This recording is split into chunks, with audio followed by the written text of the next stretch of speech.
Hi everyone. आज का जो हमारा टॉपिक है वो रहेगा सबसे इम्पोर्टेंट टॉपिक, जिससे एक क्वेश्चन हमेशा पक्का आता है, चाहे वो सीडीएस हो चाहे एनडीए हो, जो कि अपने आप में बहुत इम्पोर्टेंट टॉपिक है। और उसका नाम है डिजीजेस। डिजीज किसी भी टाइप की हो सकती है, बैक्टीरियल हो सकती है, फंगल हो सकती है, वायरल हो सकती है, या फिर कोई जेनेटिक डिजीज भी हो सकती है। तो इनसे जो क्वेश्चंस बनते हैं वो बहुत इंपॉर्टेंट है और एक क्वेश्चन हमेशा आता है। तो आज की क्लास से आपका एक नंबर पक्का होने वाला है। ठीक है। लेक्चर्स की सीरीज अगर आपको पसंद आ रही है और चैनल पे नए हो तो सब्सक्राइब कर लेना। आज का लेक्चर स्टार्ट करते हैं फिर। चलो। सबसे पहला क्वेश्चन क्या है? सबसे पहला क्वेश्चन है, what is break bone fever most commonly known as. तो ब्रेक बोन फीवर, इसको नाम ऐसा क्यों पड़ा ब्रेक बोन फीवर? क्यों? क्योंकि ये हम बात कर रहे हैं डेंगू की, ठीक है, जो कि एक वायरल डिजीज है। ये एक वायरल डिजीज है, होती मस्कीटो के काटने से है, एडीज मस्कीटो के काटने से। बट वो उसका कैरियर होता है। बाकी अगर बात करोगे तो पॉजिटिव एजेंट जो है वो उसका वायरस होता है, वायरल डिजीज है। तो जो ब्रेक बोन फीवर है, क्यों? क्योंकि इसमें सीवियर हमारा क्या होता है, मसल पेन होता है, बहुत सीवियर मसल और जॉइंट पेन होता है इसके अंदर। ऐसे लगता है जैसे हड्डियां टूटी गई हैं। ठीक। तो इसलिए इसका नाम ब्रेक बोन फीवर पड़ा। तो ये हम डेंगू की बात कर रहे हैं। अगर बात करें हम राइनाइटिस की, तो राइनाइटिस में क्या होता है? Runny nose. ये भी एक वायरल इन्फेक्शन है। ये भी वायरल इन्फेक्शन है किसका? नोज एंड थ्रोट का। ठीक है। टाइफाइड की अगर बात करें तो ये एक बैक्टीरियल डिजीज है। ये बैक्टीरियल रहेगा, जो कि कंटेमिनेटेड फूड एंड वाटर से होता है।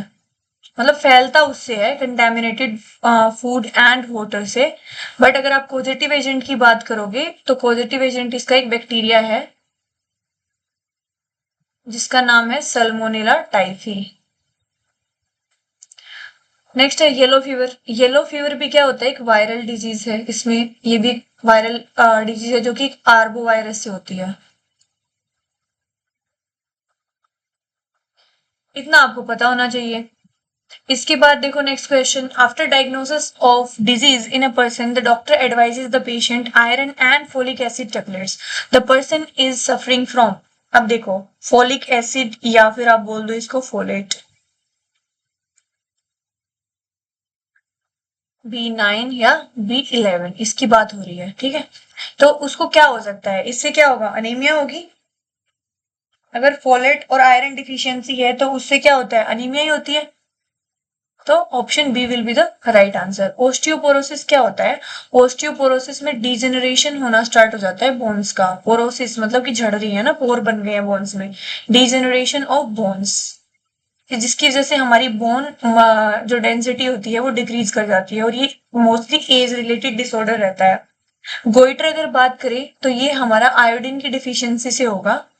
आयोडीन डिफिशियंसी जब रहती है तो क्या होता है, जो हमारा हार्मोन है थायरोक्सिन, जो थायराइड ग्लैंड रिलीज करता है, वो नहीं हो पाता। इसीलिए हमारा क्या होता है, गोइटर नाम की डिजीज हो जाती है। प्रोटीन एनर्जी माल न्यूट्रिशन। प्रोटीन एनर्जी माल न्यूट्रिशन की जहां पे बात आती है, वहां पे हमें दो चीजें ध्यान में रखनी है। कौन कौन सी? एक होती है हमारी kwashiorkor disease, kwashiorkor disease, and second one is marasmus. Marasmus में तो ओवरऑल सारे ही न्यूट्रिएंट्स की डिफिशियंसी रहती है। एंड जो हमारा क्वाशियरकर होता है, इसके अंदर क्या होता है, ये प्रोटीन डिफिशियंसी डिजीज है।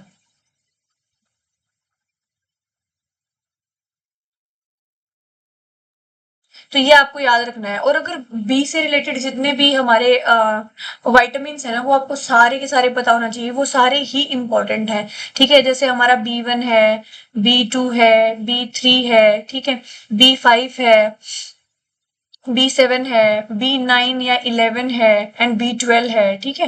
ये सारे आपको पता होने चाहिए। इनके आई होप आपको पता होंगे, क्योंकि एक रिवीजन सीरीज है तो आपको इनके साइंटिफिक नेम या फिर जो केमिकल नेम है वो भी पता होंगे। ठीक। तो क्योंकि सारे ही इंपॉर्टेंट है। B1 की डिफिशियंसी से बेरी बेरी हो जाती है। एंड फोलेट वाला B9 या B11 अभी हमने करा। B7 बायोटीन, इसकी डिफिशियंसी से क्या, आपके हेयर और स्किन की हेल्थ बिगड़ जाती है। इसको हम एच वाइटामिन भी बोलते हैं, इसका एक निकनेम है। ठीक है। And B12 is cobalamin. ठीक है, जिसकी डिफिशियंसी से परनीसियस अनीमिया हो जाता है।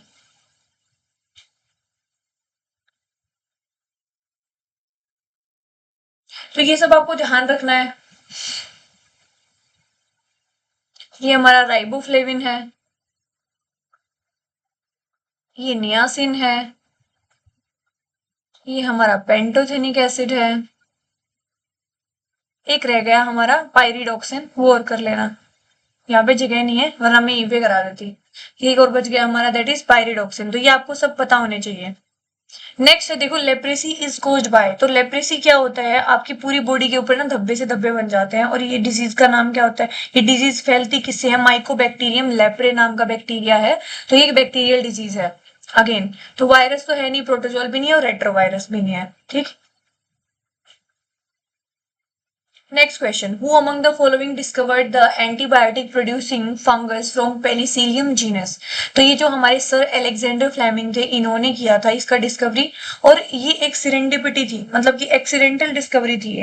ये कर कुछ और रहे थे बट डिस्कवरी इस चीज की हो गई थी।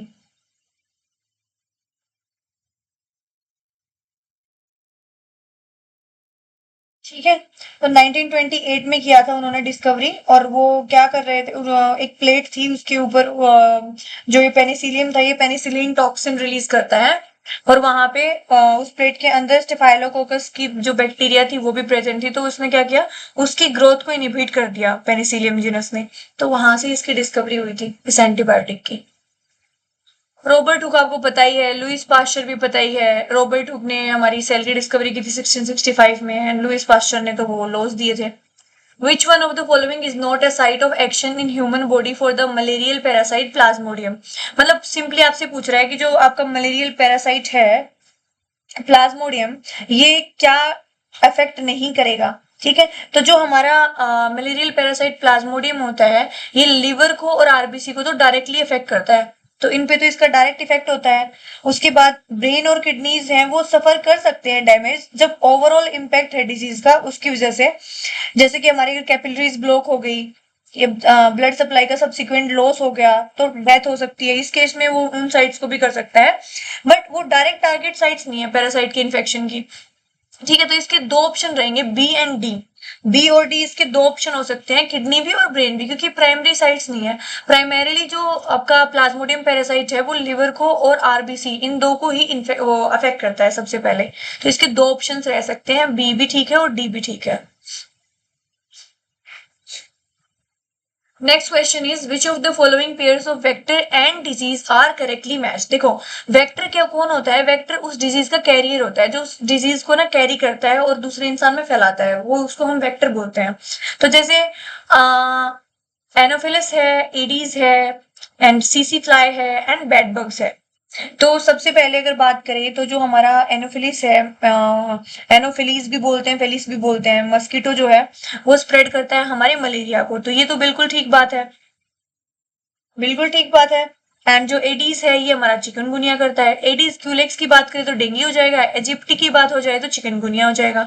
एंड जो हमारी सीसी फ्लाई है वो क्या करती है, जो सीसी फ्लाई है वो स्लीपिंग सिकनेस करती है, फाइलेरियासिस नहीं करती। तो ये गलत हो जाएगा। अब हमें ऐसा ऑप्शन ढूंढना है जिसके अंदर ये थर्ड प्रेजेंट है, तो ये तो होगा नहीं, एलिमिनेशन हो गया इसका तो, है ना। अब बचा है bed bugs.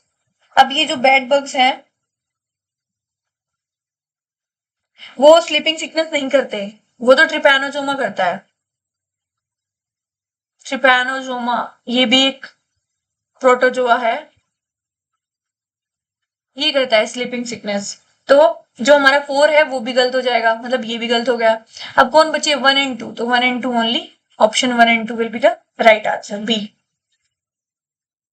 Sleeping sickness is a parasitic disease of humans and other animals, it is caused by, ये अभी बताया मैंने, ट्रिपैनोसोमा।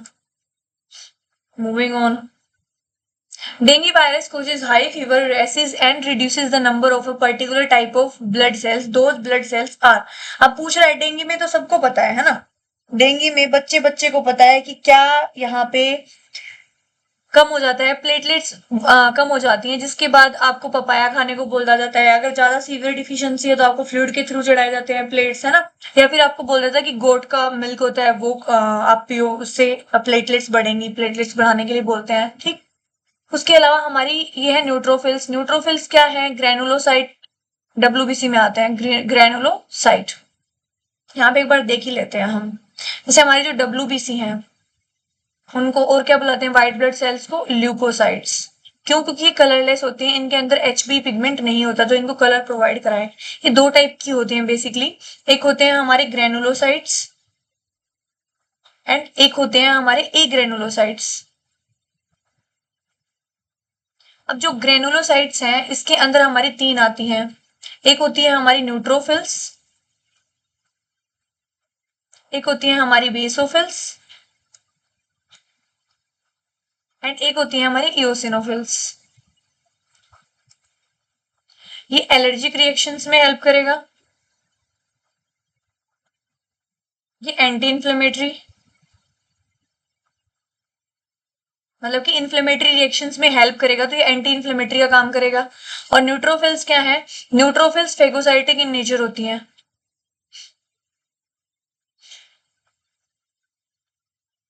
इनके अंदर आती हैं हमारी दो, लिम्फोसाइट्स एंड मोनोसाइट्स। ये मोनोसाइट्स भी क्या होती है? फेगोसाइटिक इन नेचर होती हैं। फेगोसाइटिक इन नेचर का मतलब क्या होता है कि ये फॉरेन एंटीजन को इंगल्फ करती है और उसको किल कर देती है। एंड जो हमारी लिम्फोसाइट्स हैं ये हमारे इम्यून सिस्टम का पार्ट है। इसके दो टाइप्स होते हैं further, T and B lymphocytes. ये टी सेल्स ही अटैक करते हैं, हमारे जो एचआईवी वायरस होता है वो टी सेल्स को अटैक करता है।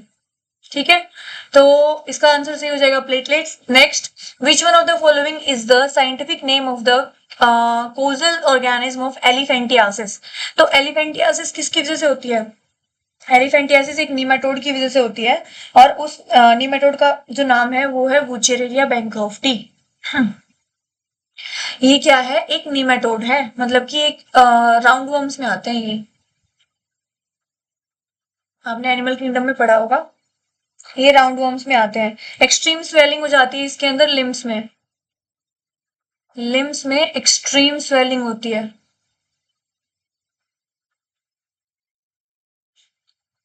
Next, which one of the following statements about microbes is not correct. Microbes के बारे में पूछ रहा है, जो हमारे छोटे छोटे माइक्रोब्स होते हैं ना, उनके बारे में पूछ रहा है। तो they are used in sewage treatment plants. ठीक है, ये बात तो गलत नहीं है। They are used in industrial fermenters for the production of beverages. बिल्कुल सही बात है, बनाते हैं हम माइक्रोब्स की हेल्प से। No antibiotic has been obtained from any microbe. ये गलत हो जाएगा ना, ये तो गलत बात है, क्योंकि बहुत सारे बायोटिक, जैसे कि हमारा अभी हमने पढ़ा था एंटीबायोटिक, पेनिसिलिन एंड स्ट्रेप्टोमाइसिन, ये सब क्या है? माइक्रोब से ही तो मिलते हैं हमें, तो ये ऑप्शन गलत हो जाएगा। They are use to get many bioactive molecules for the treatment of disease. बिल्कुल सही बात है, तो ये सारे ऑप्शन सही है, बट ये चीज गलत हो जाएगी। So option C will be the right answer. Sorry. AIDS is caused by a virus whose genetic material is. तो बेसिकली एड्स किससे होता है? एड्स हमारा एचआईवी वायरस से होता है, ह्यूमन इम्यूनो डिफिशियंसी वायरस, इससे होता है। और जो ये कैसा वायरस है, इसका जेनेटिक मटेरियल पूछ रहा है, तो इसका क्या होता है? सिंगल स्ट्रैंडेड आरएनए होता है जेनेटिक मटेरियल हमारा, सिंगल स्ट्रैंडेड आरएनए होगा। तो ये ऑप्शन सी हमारा सही हो जाएगा, single stranded RNA. Next question is which one of the following statements regarding penicillin is correct? Penicillin तो बहुत important है।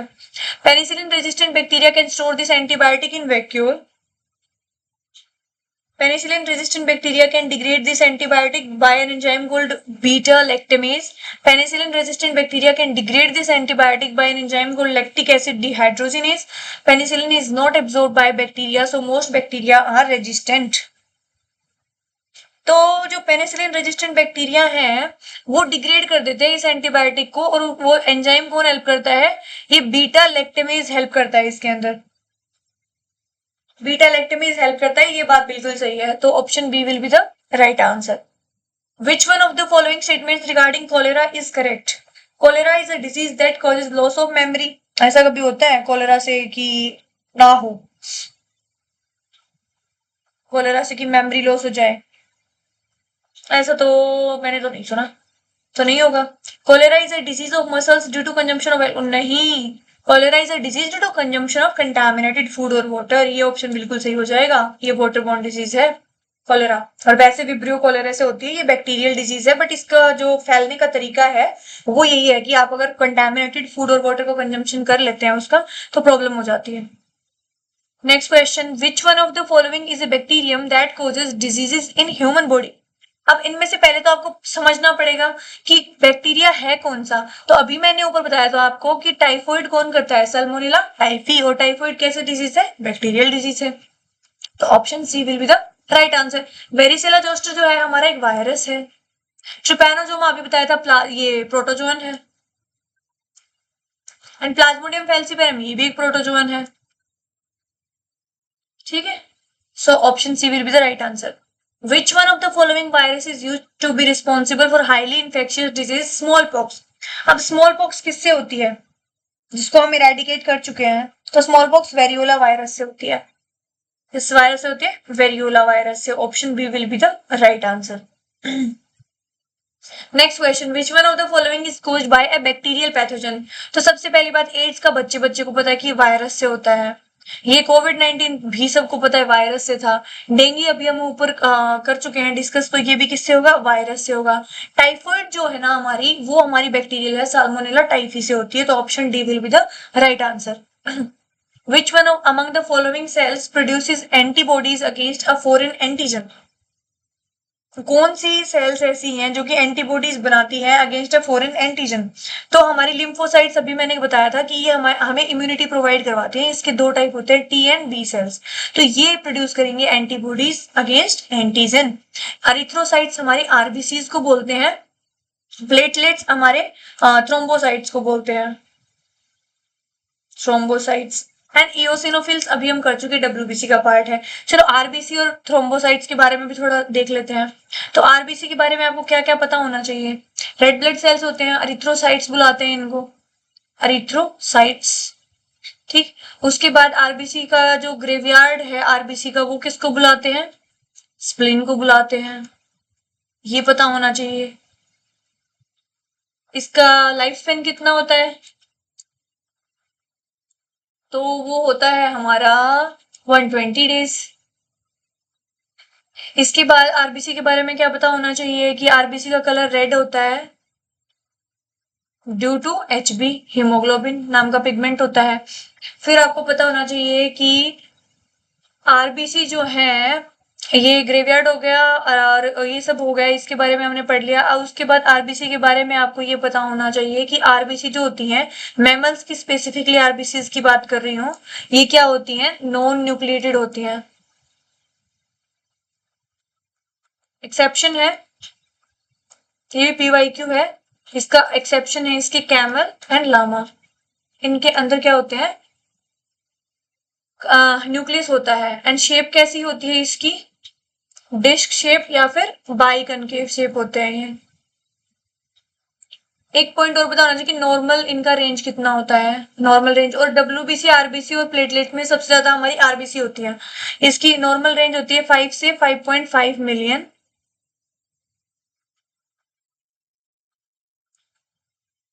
Of blood. इस इतने 1 mm-3 पावर की जो ब्लड है, इसके अंदर आपको जितनी 5 से 5.5 मिलियन आरबीसी अगर हैं तो वो नॉर्मल है। ठीक है, नेक्स्ट देखते हैं कि हम पूछ रहे थे थ्रोम्बोसाइट्स के बारे में। थ्रोम्बोसाइट्स किसकी बात हो रही है, प्लेटलेट्स की बात हो रही है। जहां पे भी किसी चीज का कोई किसी भी सेल का अगर नंबर इंक्रीज हो जाता है तो हम उसके आगे लगा देते हैं वर्ड साइटोसिस। एंड अगर नंबर कम हो जाता है तो लगा देते हैं वर्ड पीनिया। पीनिया मतलब कम एंड साइटोसिस मतलब ज्यादा। अब थ्रोम्बोसाइट्स प्लेटलेट्स हैं तो क्लॉटिंग में हेल्प करेंगे, क्लॉटिंग ऑफ ब्लड उसमें हेल्प करेंगे। ये कैसे होते हैं, ये भी कलरलेस होते हैं। ठीक, इनका भी कोई कलर नहीं होता। इनका नॉर्मल रेंज कितना होता है, इनका नॉर्मल रेंज नॉर्मली जो रहता है वो 1.5 से 3.5 लाख ऑफ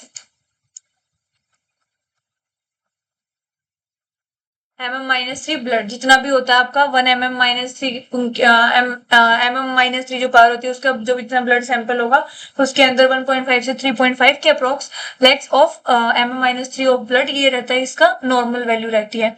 ज्यादा हो गई तो थ्रोम्बोसाइटोसिस हो जाएगा, कम हो गई तो थ्रोम्बोपिनिया हो जाएगा। क्लॉटिंग में हेल्प करता है। कौन सा प्रोटीन है जो कि क्लॉटिंग में हेल्प करता है, दैट इज फिब्रिनोजेन। एलिमेंट हम पहले भी डिस्कस कर चुके हैं, दैट इज कैल्शियम। विटामिन अगर पूछ ले तो विटामिन के, जो कि क्लॉटिंग ऑफ ब्लड में हेल्प करता है। So that's all for today. Complete हो गया हमारा डिजीज वाला चैप्टर। आपको भी इसके आइडिया लग गया होगा कि कितना इंपॉर्टेंट टॉपिक है। इसके अंदर और कुछ भी छोड़ के चले जाओ, but bacterial, viral and fungal और ये जो प्रोटोजोअल डिजीज है, ये सारी पढ़ के जानी है और इनके कॉजेटिव एजेंट्स भी पढ़ने हैं। आई होप आपको लेक्चर पसंद आया होगा। आपको लेक्चर कैसा लगा कमेंट सेक्शन में जरूर बताना, एंड मिलते हैं नेक्स्ट लेक्चर में। Till then keep studying.